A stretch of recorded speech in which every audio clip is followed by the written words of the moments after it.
అంతర్గత దాడి జరుగుతున్నది. అంతర్గత దాడిని సమర్థంగా తిప్పికొట్టాలంటే చాలా కష్టమైన విషయం. తెలివితోటి, బుద్ధితోటి, అవసరం పడితే ఆయుధాలతోటి కొట్టవలసిన అవసరం వస్తుందని చెప్పేసి మత మార్పిడి కుక్క వచ్చిన అడిగినారు. హిందువులు అంటే శాంతం కదా, మీరు మీ ఊరికి అంటే గొడవలు తీసేస్తారు కదా. నేను చెప్పినా హిందువులకు ఎంత శాంతి ఉంటుందో మా దేవతల దగ్గర ఆయుధాలు కూడా ఉన్నాయి బిడ్డ. అవసరం పడితే రాక్షస సమాజానికి ఆయుధాలు ఉపయోగించాల్సి వస్తుందని చెప్పి ఇలా ఈ మత మార్పిడి కుక్కలు ఎంత నీచాంటే అంటే గుడిలో ఇంతకుముందు ధ్వజస్తంభాలు అంటే గుడికాడ ఉంటుండే, తీర్థం గుడికాడ ఉంటుండే. ఈయన కొడుకులు ఏం చేస్తున్నారు ఇప్పుడు హిందువులని మభ్యపరిచి అంటే ఫైనాన్షియల్ గా వీలుకుంటే డబ్బుల ఆశ చూపించి మత మార్పిడి కుక్కలు క్రిస్టియన్లు కన్వర్ట్ చేయమని చెప్తున్నారు. ఇవాళ వాళ్ళు ఎంత నీచంగా మత మార్పిడికి పాల్పడుతున్నారంటే చర్చిల ముంగట ధ్వజ స్తంభాలు పెడుతున్నారు. ఏం అవసరం నాయన చర్చిల ముంగట ధ్వజ స్తంభాలు పెట్టండి. చర్చిలలో తీర్థ ప్రసాదాలు పెడుతున్నారు. ఇవాళ చూస్తున్నా మీరు చర్చిలలో తీర్థ ప్రసాదాలు పెడుతున్నారు. ఏసుమాలనంట నాయన, ఇది ఎక్కడ మాలనైనా ఏసుమాల అని పెడుతున్నారు. మీ అమ్మ ఇదేంటి పరిశాను, నేనేడోళ్ళు ఏసుమాల అని అయ్యప్ప మాల చూసిన, భవానీ మాల చూసిన, వెంకటేశ్వర స్వామి మాల చూసిన, ఏసుమాల ఏసుమాల అంటే హిందుత్వాలపై దాడికి రకరకాల ప్రయోగాలు చేస్తారు. ఈ ప్రయోగాలను తిప్పికొట్టే బాధ్యత మన హిందూ సోదరులపై ఉన్నది. ఎవడన్నా నా కొడుకు బలవంతంగా మత మార్పిడి చేస్తే కాళ్ళు చేతులు నిలబట్టాలని చెప్పి సందర్భంగా చెప్తున్నాను.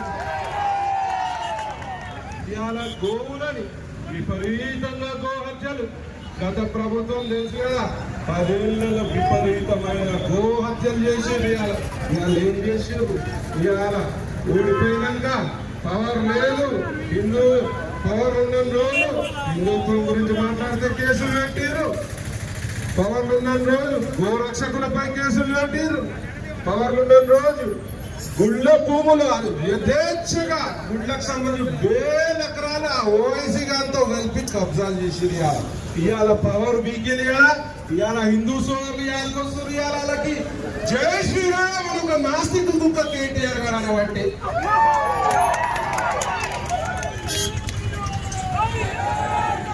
ఇవాళ ఒకటే చెప్తా, ఎవరికైనా దిక్కు జై శ్రీరామే, ఎవరికైనా దిక్కు మన హనుమంతుడే, ఎవరికైనా దిక్కు మన హిందుత్వమే.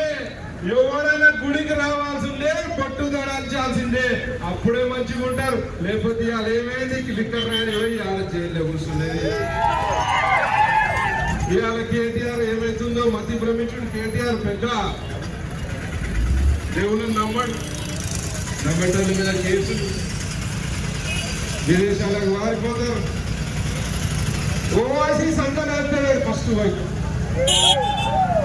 ఎవరైనా హిందుత్వానికి లోబడాలి. ఇది హిందూ దేశం, దేశం మొత్తం కాషాయమయమైంది, దేశం మొత్తం హిందూమయమవుతుందని చెప్పి సందర్భంగా తెలియజేస్తున్నా. ఇక్కడ ఉన్న సోదరులకు ఒకటే విజ్ఞప్తి చేస్తున్నా, ఏడనైనా గోవుకి అన్యాయం జరిగితే జరిగితే మాత్రం ఊరుకోవద్దు. అవసరం పడితే భౌతిక దాడులకు పాల్పడాలి. ఎందుకంటే సుప్రీంకోర్టు ఆర్డర్లు ఉన్నాయి కదా, గోవధ నిషేధం ఇవాళ భారతదేశంలో. అసలు ఎక్కడైనా కూడా గోవధని సమర్థించిన నా కొడుకులు ఎవరు ఉంటే కూడా ఊరుకోవద్దు. ఏమైనా కేసులు అయితే మీ గురించి నేను కూడా కేసులకు వస్తా, మీ మీద కేసులు అయితే నా లాయర్లు వస్తారు. అవసరం పడితే చికోటి ప్రవీణ్ కూడా భువనగిరికి వచ్చి నిలబడుతుందని చెప్పి సందర్భంగా ఇవాళ నుంచి ఒక్కడే ఏ లీడర్ వచ్చినా మన పార్టీని కాదు ముఖ్యం, హిందుత్వం ముఖ్యం. ఎవడు వచ్చినా హిందువులకు సపోర్ట్ చేస్తూ రావాలి. వాడు వస్తేనే ఓటేస్తా అని చెప్పండి, లేకపోతే తరిమి కొట్టండి అని చెప్పి సందర్భంగా తెలియజేస్తున్నాయి. ఇవాళ 500 ఏళ్ళు పట్టింది మనకి రాముడు రానికి. సంతోషపడుతున్నాం, కానీ అంతే బాధపడుతున్నాం. ఇవాళ మెజార్టీ ఉన్నాం, 14% ఉన్న మైనార్టీ వాళ్ళు మనం మెజార్టీ ఉన్నాం. మనం మెజారిటీ ఉంటే మన రాముడు పుట్టిన చోట మనం గుడి పెట్టడానికి 500 లేలు పట్టాలని అని అడుగుతున్నా నేను ఇవాళ వాళ్ళు మెజారిటీ అయితే మనపై దాడులు ఏమి జరుగుతాయి మీరు ఆలోచించుకోవాలి. మన ఆస్తులు గుంజుకుంటారు, మన పిల్లల్ని గుంజుకుంటారు, మన పిల్లల భవిష్యత్తుతో ఆడుకుంటారు. హిందువులకు ఉన్నంత జాలి గుణం దయాగుణం ఏ నా కొడుకుండదు, ఏ మతానికి ఉండదు అని చెప్పి సందర్భంగా తెలియజేస్తున్నా. అందరూ కూడా మత మార్పిడిని ఆపాల్సిన బాధ్యత హిందూ సోదరుపై ఉన్నది. ఎవరన్నా బలవంత మత మార్పిడికి ప్రయత్నం చేస్తే మాత్రం మీరందరూ అడ్డు కూడా వేయాలి. ఇదే నా విన్నపం. ఇవాళ రామ మందిరం అయినాక వచ్చిన హనుమత్ జయంతి ఇంకా ఎంతో ప్రాముఖ్యతతో కూడుకున్నది కాబట్టి అందరికి కూడా హనుమత్ జయంతి హనుమత్ జయోత్సవ శుభాకాంక్షలు.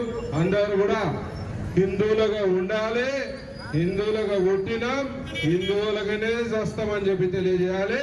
అవసరం పడితే హిందుత్వం గురించి ప్రాణం ఇస్తాం, అవసరం పడితే హిందుత్వం గురించి ప్రాణం తీస్తాం నా కొడుకుల్లారా అని చెప్పి చెప్తున్న సందర్భంగా అందరూ కూడా బొట్టు ధరించాలి, ఒకసారి 2 సార్లు గుళ్ళకు పోవాలి. హిందుత్వాన్ని మన యొక్క గొప్ప సంస్కృతిని చాటుకుంటూ ముందరికి సాగాలని చెప్పి తెలియజేస్తూ మరి ఈ యొక్క అవకాశం ఇచ్చిన మా తోట భాను గారికి, మరి మీ రాష్ట్ర అధ్యక్షుడు శివరాములు గారికి, అందరికీ మిగతా ఇక్కడ ఉన్న బజరంగ్ దళ్ విహెచ్పి నాయకులకి కార్యకర్తలకి ముఖ్యంగా నా హిందూ సోదరులందరికీ కూడా ధన్యవాదాలు తెలియజేస్తూ జై శ్రీరామ్. ఇంకో విషయం, లవ్ జిహాద్. ఇవాళ లవ్ జిహాద్ కూడా చాలా